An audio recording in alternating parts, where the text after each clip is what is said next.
એક કલાકાર કે જેમણે ગંભીર આરોપ ભારતીય જનતા પાર્ટીના એક નેતા પર લગાડ્યા છે। આ એમની પ્રોફાઇલ છે, જેમના થ્રુ મેં 3 પ્રોગ્રામ કર્યા હતા અને એમને કીધું એક સાથે બધું પેમેન્ટ કરી દેશે। માર્ચ, એપ્રિલ, મે, જૂન ઓલમોસ્ટ 4 મહિના થઈ ગયા છે અને એ વાયદા પર વાયદો કરી રહ્યા છે અને હવે આવું મારી પાસે રેકોર્ડિંગ બી છે। એ ચર્ચા એવી કરી રહ્યા છે કે હા, પેલા બેનને ઉઘરાણી કરવા માટે આવવા દો મારા ગામમાં, એનું મર્ડર કરી દઈશ। બેને જે આપણને એમ કીધું કે છેલ્લા 3 પ્રોગ્રામનું પેમેન્ટ નથી આપ્યું, તો એ વાત તદ્દન ખોટી છે।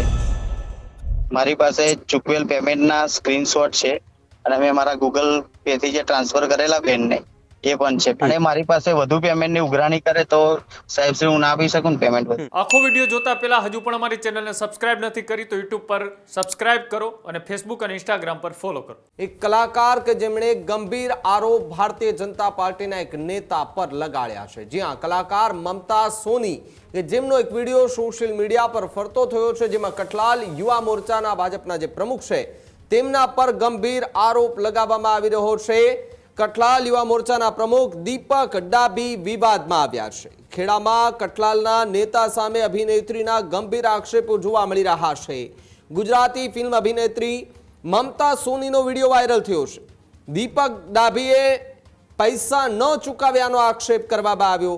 3 કાર્યક્રમોની રકમ બાકી રાખ્યાનો દાવો પણ અહીંયા કરવામાં આવી રહ્યો છે। સાથે જ મમતા સોનીએ સતત એ ઉઘરાણી કરી હોવાની વાત છે। સરપંચ અને યુવા નેતા સામે છેતરપિંડીનો ગંભીર આક્ષેપ જોવા મળી રહ્યો છે। મારી નાખવાની ધમકી આપ્યાનો પણ મમતા સોનીએ વિડીયોની અંદર એક દાવો કર્યો છે, જ્યારે સોશિયલ મીડિયામાં વિડીયો હાલ તો ચર્ચાનો વિષય બની રહ્યો છે। વાયરલ વિડીયોની ન્યૂઝરૂમ ગુજરાત પુષ્ટિ નથી કરતું, પરંતુ આખી ઘટનાને જાણવા માટે, મૂળ સુધી એ પહોંચવા માટે અમે દીપક ડાભીનો સંપર્ક કર્યો। દીપક ડાભીએ મમતા સોની પર પણ ગંભીર આક્ષેપો કર્યા છે। એમને પૈસા ચૂકવાયા હોવાની વાત પણ તેમણે સ્વીકાર કરી છે। જો પૈસા ચૂકવાયા છે તો મમતા સોની કેમ ફરી એકવાર એમની પાસે પૈસાની ઉઘરાણી કરે છે? ગંભીર સવાલો જે છે ત્યાં ઊભા થતા જોવા મળી રહ્યા છે। જો કે મમતા સોની સાથે અમે સંપર્ક કરવાનો પ્રયાસ કર્યો, પરંતુ એમની સાથેનો અમારો એ સંપર્ક જે છે તે નથી થયો।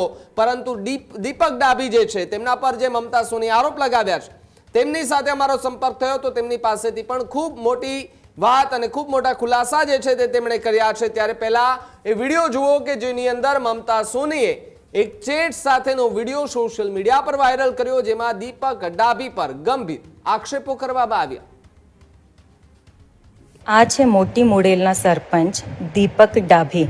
આ એમની પ્રોફાઇલ છે, જેમના થ્રુ મેં 3 પ્રોગ્રામ કર્યા હતા અને એમને કીધું એક સાથે બધું પેમેન્ટ કરી દેશે અને હું કન્ટિન્યુ એમને રિમાઇન્ડર આપતી રહી, ક્યારે કરશો ક્યારે કરશો।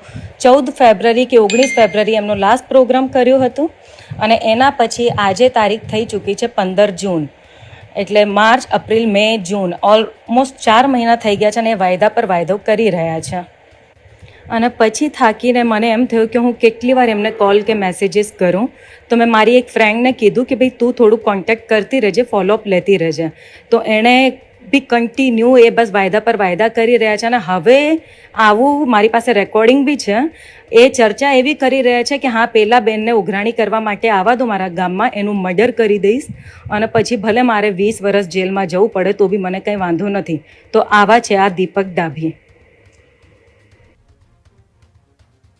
મમતા સોનીનો આ વિડીયો સાંભળ્યો, જેમાં તેમણે દીપક ડાભી પર ગંભીર આક્ષેપ કર્યા છે અને એવું પણ કહ્યું છે કે મેં મારી મિત્રને કહ્યું હતું કે તું આખી આ ઘટનામાં અપડેટ લેતી રહેજે।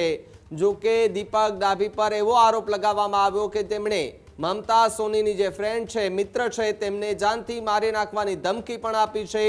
ભલે 20 વર્ષ જેલમાં જવું પડે તેવો પણ અહીંયા તે વાતનો પણ અહીંયા ઉલ્લેખ જે છે તે કરવામાં આવ્યો છે। ત્યારે દીપક ડાભી સાથે ન્યૂઝરૂમ ગુજરાતે જ્યારે વાતચીત કરી ત્યારે તેમણે શું મોટા ખુલાસા કર્યા એમને પણ સાંભળી લઈએ। મમતા સોનીએ જેમના પર આરોપ લગાવ્યા છે એ જ વ્યક્તિ અત્યારે મારી સાથે ફોન લાઈન પર છે। દીપકભાઈ, જે રીતે તમારા પર આરોપ લગાવવામાં આવી રહ્યા છે, પૈસાની લેતી દેતીની વાત કરવામાં આવી રહી છે, શું આખી ઘટના છે? બેનનો એક વિડીયો હતો અને બેને જે આપણને એમ કીધું કે છેલ્લા 3 પ્રોગ્રામનું પેમેન્ટ નથી આપ્યું, તો એ વાત તદ્દન ખોટી છે. મારી પાસે ચૂકવેલ પેમેન્ટના સ્ક્રીનશોટ છે અને મેં મારા ગૂગલ પે થી જે ટ્રાન્સફર કરેલા બેનને એ પણ છે. બેનનો એક પ્રોગ્રામ હતો 23/1/2026 ના રોજ.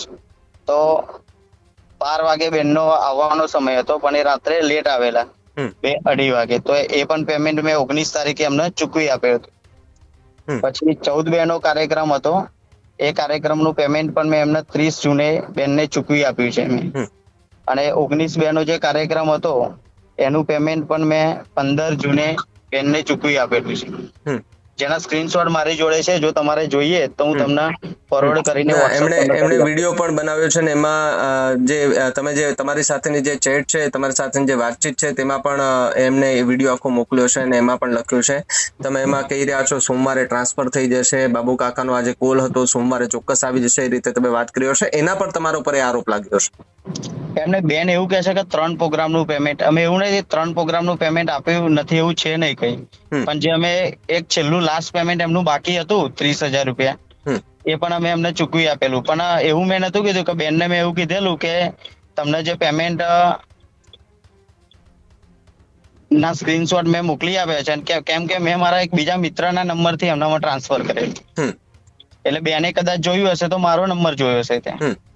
અને જે સ્ક્રીનશોટ ની અંદર તો જે બેને જે મૂક્યું છે ને એમાં તો કેવું 10,000 રૂપિયા મેં વચ્ચે એમના બીજા એક વિડીયો બનાવવાના મોકલી આપેલા, એ પેમેન્ટ વિશે વાત થયેલી હશે.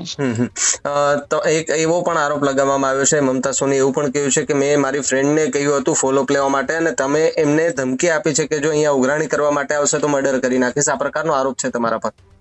આમાં કેવું છે સાહેબ શ્રી કે એમને કોઈ મને અનશન વાત કરેલી બેને મારી સાથે. મેં એમને કીધું કે તમારું પેમેન્ટ જે 30,000 જે બાકી પેમેન્ટ છે એ હું તમને મોકલી આપીશ, અને મેં એમને પેમેન્ટ મોકલી પણ આપેલું. પણ એમને જે જોવામાં જે ભૂલ થયેલી છે 30 જૂનની વાત, અને મારી પાસે વધુ પેમેન્ટ ની ઉઘરાણી કરે તો સાહેબ શ્રી હું ના આપી શકું પેમેન્ટ બધું. આ ઘટના પછી આખી બની છે પછી કોઈ મમતા સોની સાથે તમારી ચર્ચા વાતચીત થઈ છે ખરી? હા, મેં મમતાબેન ને કીધું કે મેં આપને પેમેન્ટ ચૂકવી આપ્યું છે, તમારા જે માહી બેને જે તમને જે ખોટા તમને કીધું હોય તમે તો તમે મને એવો એક વિડીયો બેન બનાવી આપજો કે મેં તમારું પેમેન્ટ તમને મળી ગયું છે. બિલકુલ, આભાર અમારી સાથે જોડાવા બદલ દીપક. ઓકે.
ખેડૂત ભાઈઓ છે ખેતરમાં ડ્રોન ઉડાવતા હોય છે ત્યારે આપણે એક પ્રશ્ન સતાવતો હોય છે કે જે આપણે અત્યાર સુધી જીપીએસ ટેકનોલોજીવાળા ડ્રોન વાપર્યા છે, જેથી કરીને મોબાઈલ ટાવર છે અથવા તો હાઈ ટેન્શન લાઇન પસાર થતી હોય, કોઈ વૃક્ષો હોય, ત્યારે જે જીપીએસ ટેકનોલોજીવાળા ડ્રોન છે એમાં ટકરાય અને ટ્રેસ થાય છે. પણ એગ્રીઓન લાવ્યું છે GNSS ટેકનોલોજી ડ્રોન, જેથી કરીને એ ડ્રોન છે એ કોઈ જગ્યાએ ટકરાય નહીં, પોતાની રીતે જ ડિસિઝન લે છે અને મૂવ થઈ જાય છે, જેથી કરીને GNSS ટેકનોલોજી ડ્રોન છે એ વાપરવાનો આગ્રહ રાખો.